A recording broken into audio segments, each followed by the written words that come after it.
नमस्कार बच्चों। बेटा पिछली क्लास में हमने पढ़ा था कि निर्देशांक रूपांतरण समीकरण होता क्या है।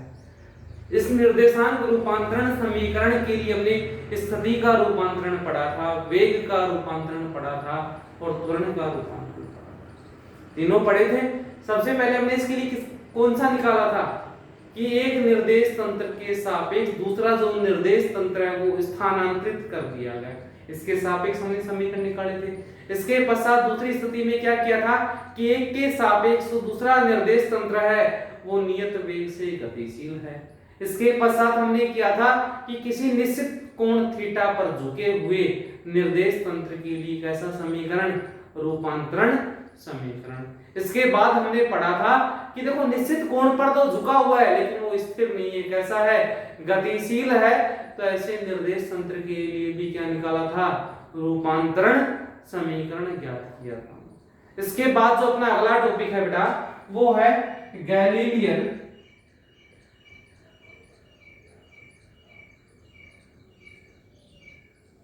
रूपांतरण समीकरण।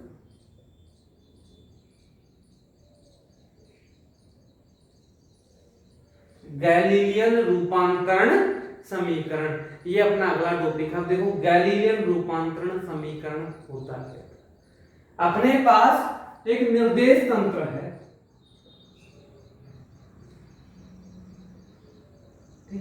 इस निर्देश तंत्र में कोई कण स्थित, इस निर्देश तंत्र में क्या है, कोई कण स्थित है और उसकी स्थिति हमें पता है, मतलब उसकी स्थिति हमें क्या है, ज्ञात है।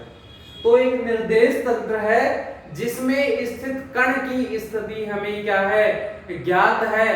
तो इस ज्ञात स्थिति की सहायता से हम क्या करेंगे, एक दूसरे निर्देश तंत्र में कण की क्या निकालेंगे, स्थिति ज्ञात करेंगे।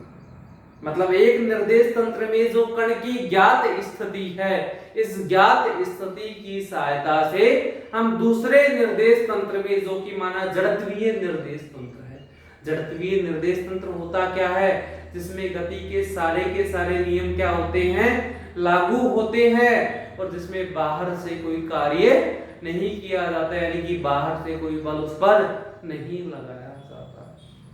ठीक है।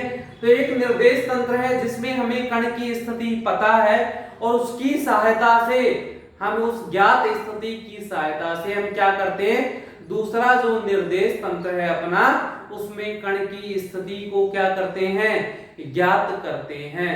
तो यही क्या कहलाते हैं, गैलीलियन रूपांतरण समीकरण। कि किसी ज्ञात निर्देश तंत्र में या किसी निर्देश तंत्र में कण की ज्ञात स्थिति की सहायता से किसी जड़त्वीय निर्देश तंत्र में कण की स्थिति ज्ञात करने वाले समीकरण क्या कहलाते हैं, गैलीलियन रूपांतरण समीकरण कहलाते हैं। आया बेटा इतना समझ में कि होता क्या है कि एक निर्देश तंत्र में जो कण की स्थिति ज्ञात है और उसकी सहायता से हम दूसरे निर्देश तंत्र में जिसमें हमें स्थिति नहीं पता उसमें क्या करते हैं, ज्ञात करते हैं। ठीक है। इसका जो अपना पहला टॉपिक है गैलीलियन रूपांतरण समीकरण का, वो अपना है स्थिति का रूपांतरण। सबसे पहले किसका रूपांतरण पढ़ेंगे, स्थिति का रूपांतरण।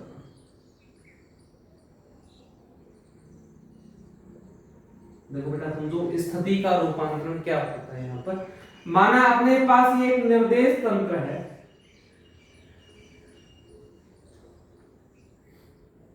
x, y और z, और ये हो गया मूल बिंदु इसका। ठीक है। ये निर्देश तंत्र है, जो कौन सा निर्देश तंत्र है, S निर्देश तंत्र है। इसमें हमें कण की स्थिति ज्ञात है। इससे कुछ दूरी पर या इससे एक कुछ दूरी पर एक दूसरा निर्देश तंत्र है, माना वो जड़त्वीय निर्देश तंत्र है और वो क्या कर रहा है, गतिशील है। और कैसे गतिशील है, वो नियत वेग v से गतिशील है। तो एक निर्देश तंत्र इससे कुछ दूरी पर, ये हो गया दूसरा निर्देश तंत्र s डैश। कौन सा निर्देश तंत्र हो गया ये, s डैश निर्देश तंत्र। तो ये x डैश, y डैश और z, ये इसका मूल बिंदु होगा o डैश। हो गया। अपने पास बेटा कण है बिंदु P, जो कण कहां पर स्थित है, बिंदु P पर स्थित है। इस कण की इस S निर्देश तंत्र के सापेक्ष जो स्थिति है वो भी माना कितनी है, R स्थिति है। कितनी स्थिति है, R। और इसकी इस S डैश निर्देश तंत्र के सापेक्ष जो स्थिति है भी माना वो कितनी है, R डैश स्थिति है। और दोनों कणों या दोनों निर्देश तंत्रों के बीच का जो विस्थापन है वही माना ये कितना है, R0 विस्थापन। बेटा हमने ये पहले भी पढ़ा है, निर्देशांक रूपांतरण समीकरण में भी सेम ऐसे कैसा पढ़ा था, नहीं पढ़ा था। ये नियत वेग v से, यानी कि जो S डैश निर्देश तंत्र है वो S के सापेक्ष नियत वेग v से क्या है, गतिशील है। वो नियत वेग v से गति कर रहा है, किसके सापेक्ष, S के सापेक्ष। यदि हम निकालें यहाँ पे S व S डैश निर्देश तंत्र के मध्य विस्थापन क्या होता है बेटा, विस्थापन का फॉर्मूला वेग गुणा में समय। विस्थापन देखो दोनों के बीच में कितना माना है हमने, R0 विस्थापन माना है। वेग कितना है, हमने कहा था नियत वेग v से क्या है, गतिशील, तो वेग हो गया v और समय कितना है, माना उस समय पे समय कितना था, उस क्षण पे t समय। ये आ गया विस्थापन किसका, दोनों निर्देश तंत्रों के बीच का विस्थापन R0 हमारे पास आ गया। अपने पास एक त्रिभुज है बेटा, त्रिभुज O डैश P, ये रहा O डैश और P, ये वाला जो त्रिभुज बन रहा है, ये वाला देखो, ये वाला, इसमें त्रिभुज सदिश नियम लगा दो। मैं क्या लगा दो, त्रिभुज सदिश नियम से। समझो त्रिभुज सदिश नियम होता क्या है कि माना अपने पास दो सदिश है और वो किसी त्रिभुज की क्रमागत भुजाओं पर क्या किए गए हैं, विस्थापित किए गए हैं। तो जो तीसरी विपरीत भुजा होती है वो किसको दर्शाती है, परिणामी सदिश के परिमाण और दिशा को दर्शाती है। तो देखो बेटा O डैश कहां पर गए, आगे की तरफ, O डैश P कहां पर गए, आगे की तरफ, और O और P कौन सी होगी, ये आगे आगे और ये भी आगे, मतलब इन दोनों की कैसी हो गई, विपरीत हो गई। जब ये इन दोनों के विपरीत है इसका मतलब क्या हुआ, O डैश प्लस में O डैश P बराबर किसके हो जाएगा, दोनों आगे की तरफ इनका योग किसके बराबर होगा, विपरीत के बराबर होगा। O डैश का मान कितना बेटा, R0 प्लस में O डैश P का मान कितना है, R डैश बराबर यहाँ पे आ गया R, हो गया मान। R डैश का यहाँ से मान निकाल दो, क्या आएगा R डैश का मान, R माइनस R0, हो गया। इसको सोल्व करो, देखो R0 का मान हमने अभी अभी निकाला था, कितना था, R माइनस V और P, इसकी जगह इसका मान रख दिया। बेटा हम जानते हैं इस P पर जो स्थिति है दोनों की है, पहले वाले की माना x y और z है, दूसरे की क्या होगी, x डैश y डैश और z डैश होगी, दोनों की स्थितियां आ गई। अब यदि हम देखो ये r डैश क्या है, स्थिति सदिश है किसका, बिंदु P का, कौन से निर्देश तंत्र में, S डैश में।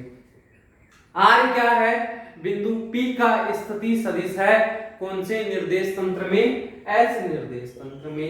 V क्या है, S डैश निर्देश तंत्र का वेग है किसके सापेक्ष, S निर्देश तंत्र के सापेक्ष। तो यहाँ पर देखो हम यदि इसको लिखना चाहें तो देखो R डैश जो है इसका मान क्या होगा, x dash I cap plus में y dash j cap plus में z डैश k कैप, ये प्लस इसका मान भाई तीनों अक्षों पर था, तीनों पर लगा दिया। इसी प्रकार r किसके बराबर होगा, x I कैप प्लस में y j कैप प्लस में z k कैप। बेटा वेग है, इसका भी तीनों अक्षों पर मान होगा, तो v बराबर क्या आ जाएगा, vx I कैप प्लस में vy j कैप प्लस में vz।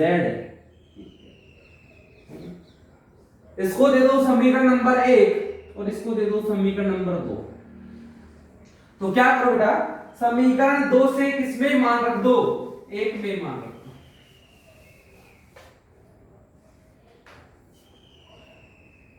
समीकरण 2 से 1 में मान रखने रखो, क्या आएगा, x dash i cap plus में y dash j cap plus में z डैश k कैप बराबर, यहां से मान क्या आएगा, x i कैप प्लस में y j कैप प्लस में z k cap minus vx i cap plus में vy j कैप प्लस में vz k कैप और इनटू में क्या था इसके साथ रख दिया हमने, r डैश की जगह पर r डैश का मान रख दिया, r की जगह पर r का मान रख दिया और v की जगह पर किसका मान रख दिया, v का मान रख दिया। देखो i cap j cap k cap, i cap j cap k cap, i cap j cap और k कैप, मतलब तीनों अक्षों के अपने पास मान है, तो हम क्या करेंगे, अलग अलग अक्षों के मान की क्या कर लेंगे, तुलना कर लेंगे। तो यहाँ पर क्या आएगा, हम क्या करेंगे, i कैप j कैप एवं k कैप के गुणांकों की तुलना करने पर, ठीक है बेटा, तीनों अक्षों के जो गुणांक है, x अक्ष का गुणांक क्या होता है i कैप, y अक्ष का गुणांक क्या होता है j कैप और z अक्ष का गुणांक क्या होता है k कैप। तो इन तीनों गुणांकों की हम क्या करते हैं, तुलना कर लेते हैं। तो देखो x i कैप की जगह पर क्या लिखा हुआ है, x डैश बराबर, बाकी को छोड़ना है, केवल i कैप लेना है, यहाँ पर क्या है x, बाकी नहीं है, माइनस i कैप की जगह क्या है vx और t बेटा सबके साथ गुणा में। इसी प्रकार से क्या आएगा, y डैश बराबर y minus vy, z dash बराबर z माइनस vz, और ये क्या कहलाता है बेटा, इसको दे दो समीकरण नंबर 3। तो ये जो समीकरण है ये कहलाता है स्थिति का गैलीलियन रूपांतरण समीकरण। किसका है ये, स्थिति का गैलीलियन रूपांतरण समीकरण कहलाता है। इसके बाद हम निकालेंगे वेग का गैलीलियन रूपांतरण समीकरण और उसके बाद निकालेंगे बेटा त्वरण का गैलीलियन रूपांतरण समीकरण। तो देखो स्थिति का तो हमने निकाल दिया, स्थिति के बाद अगला किसका निकलेगा, वेग का गैलीलियन रूपांतरण समीकरण। तो अगला जो अपना टॉपिक है वो है वेग का गैलीलियन रूपांतरण समीकरण। वेग का निकालना है, वेग का किसकी सहायता से निकलेगा, स्थिति की सहायता से निकलेगा। कैसे बेटा, स्थिति का मतलब क्या होता है, विस्थापन। यदि उसका हम किसके सापेक्ष कर दें, समय के सापेक्ष एक बार क्या कर दें, अवकलन कर दें, तो क्या बन जाएगा, वेग बन जाएगा। देखो ये हमने स्थिति का रूपांतरण समीकरण निकाला था, इसी को अक्षों पर थोड़ा सा किया है, मेन तो यही है, ठीक है। तो इस समीकरण 1 का क्या करूं, समीकरण 1 का t के सापेक्ष अवकलन करने, क्या कर दो, समीकरण 1 का t के सापेक्ष अवकलन कर दो। तो क्या आएगा बेटा, अपने पास था dr डैश अपॉन में dt, भाई r डैश है यहां पर, तो क्या हो गया dr डैश अपॉन में dt। दूसरी तरफ d अपॉन में dt, अंदर क्या है r माइनस v, ये अपना अंदर का मान था, रख दिया इसकी जगह पर। तो देखो अब इसको सोल्व करते हैं, तो अपने पास मान क्या है, d r डैश अपॉन में dt बराबर dr अपॉन में dt माइनस में d अपॉन में dt v। क्या कहा था हमने, कि एस डैश जो निर्देश तंत्र है वो एस के सापेक्ष कैसे गतिशील है, नियत वेग v से गतिशील है। मतलब ये v कैसा है, नियत। यहां पर देखो विस्थापन बटा में समय क्या हो गया, वेग हो गया, इसको लिखा v डैश से बराबर विस्थापन बटा समय, ये भी क्या है, वेग, लेकिन v अपने पास है तो बेटा इसको किससे लिखो, u से लिखो। माइनस में देखो v नियत है, इसको कहां निकाल लिया, बाहर, अंदर क्या बचेगा dt अपॉन में, काट दो इसको, क्या आया v डैश बराबर u माइनस v, और ये कहलाता है वेग का गैलीलियन रूपांतरण समीकरण। क्या है ये, वेग का गैलीलियन रूपांतरण समीकरण। यहां पर यदि हम इस v डैश की बात करते हैं, ये v डैश है क्या, तो बेटा जो v डैश है वो है s डैश में कण का वेग। ये जो s डैश अपना निर्देश तंत्र है उसमें कण का क्या है, वेग है। u क्या है, ये है s में कण का वेग।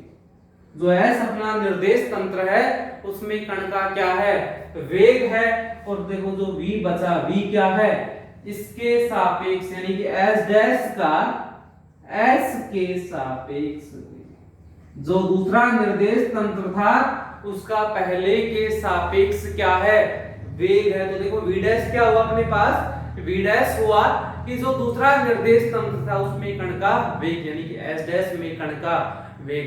u क्या हुआ, जो पहला निर्देश तंत्र था जिसमें हमें ज्ञात था उसमें कण का क्या निकाला, वेग, यानी कि s में कण का वेग। और जो v बचा, v क्या आया बेटा अपने पास कि जो s डैश निर्देश तंत्र था वो गतिशील था किसके सापेक्ष, s के सापेक्ष, और वो भी कैसे था, नियत वेग से गतिशील था। तो s डैश का s के सापेक्ष क्या हो गया, वेग। ये जो समीकरण निकला ये अपना किसका आ गया, वेग का गैलीलियन रूपांतरण समीकरण। बेटा हमने निर्देशांक रूपांतरण समीकरण पढ़ा था, उसमें भी नियत वेग से गतिशील के लिए v का ये मान आया था, आया था नहीं यार। अब तीसरा नंबर किसका आएगा यहां पर, देखो हमने स्थिति का रूपांतरण समीकरण निकाल लिया, वेग का रूपांतरण समीकरण निकाल लिया। अब किसका नंबर आएगा, त्वरण का रूपांतरण समीकरण। त्वरण का गैलीलियन रूपांतरण समीकरण, इसको दे दो बेटा समीकरण नंबर 4। 3 आ चुके थे पिछली बार, इसको क्या दे दो, नंबर 4। देखो वेग का मान हमें हमारे पास है, हमें पता है, हमें त्वरण का निकालना है। वेग से त्वरण कैसे ज्ञात किया जा सकता है, वेग का क्या कर दो, अवकलन कर दो, किसके सापेक्ष, समय के सापेक्ष। तो क्या आएगा इसका समीकरण जो अपने पास 4 है, इसका t के सापेक्ष अवकलन करने, समीकरण 4 का हमने किसके सापेक्ष अवकलन कर दिया, t के सापेक्ष अवकलन कर दिया। तो क्या आएगा, देखो dv डैश अपॉन में dt बराबर d अपॉन में dt u minus d v dash upon में dt बराबर du अपॉन में dt माइनस dv अपॉन में, हो गए। अब यहां पर देखो बेटा मान क्या आएगा, वेग में परिवर्तन बटा में समय क्या होता है, त्वरण। तो ये आ गया a डैश बराबर वेग में परिवर्तन बटा में समय क्या आ गया, a। बेटा जो वेग था एक निर्देश तंत्र का दूसरे के सापेक्ष वो नियत था, और नियतांक का अवकलन कितना होता है, 0। तो क्या आएगा अपने पास, a डैश बराबर आया अपने पास, ये मान आ गया a डैश बराबर a। यानी कि दोनों ही निर्देश तंत्रों में जो कण का त्वरण होगा वो कैसा होगा, समान होगा। लेकिन बेटा गैलीलियन रूपांतरण समीकरण की परिभाषा क्या थी कि एक निर्देश तंत्र जिसमें हमें स्थिति ज्ञात है उसके सापेक्ष किसमें निकालते हैं, जड़त्वीय निर्देश तंत्र में स्थिति ज्ञात है। कौन से में ज्ञात करते हैं, जड़त्वीय निर्देश तंत्र में। और बेटा जड़त्वीय निर्देश तंत्र में जो स्थिति होगी ना, जो जड़त्वीय निर्देश तंत्र की जब हम बात करते हैं उसमें त्वरण A बराबर कितना होता है, 0 होता नहीं होता। और यहाँ पर क्या है कि दोनों ही निर्देश तंत्रों में त्वरण का मान कितना है, समान आया। मतलब जब एक में 0 होगा तो दूसरे में भी कितना होगा, 0 होगा। इसका मतलब हमें यह नहीं पता था कि पहला जड़त्वीय है या नहीं है, लेकिन दूसरा कैसा था, जड़त्वीय, जिसके सापेक्ष हमने स्थिति क्या की है, ज्ञात। और लास्ट में हमारे पास निष्कर्ष क्या निकला कि जब एक निर्देश तंत्र जड़त्वीय होगा तो जिसके सापेक्ष निकाल रहे हैं वो भी कैसा होगा, जड़त्वीय निर्देश तंत्र होगा, क्योंकि दोनों स्थिति में त्वरण का मान कैसा आया, समान आया है। और त्वरण का मान जब समान है तो दोनों निर्देश तंत्र भी कैसे होंगे, समान। और जब एक जड़त्वीय है तो दूसरा भी कैसा होगा, जड़त्वीय निर्देश तंत्र होगा। ठीक है बेटा, इससे आगे का जो अपना टॉपिक है वो हम पढ़ेंगे नेक्स्ट क्लास में। Thank you.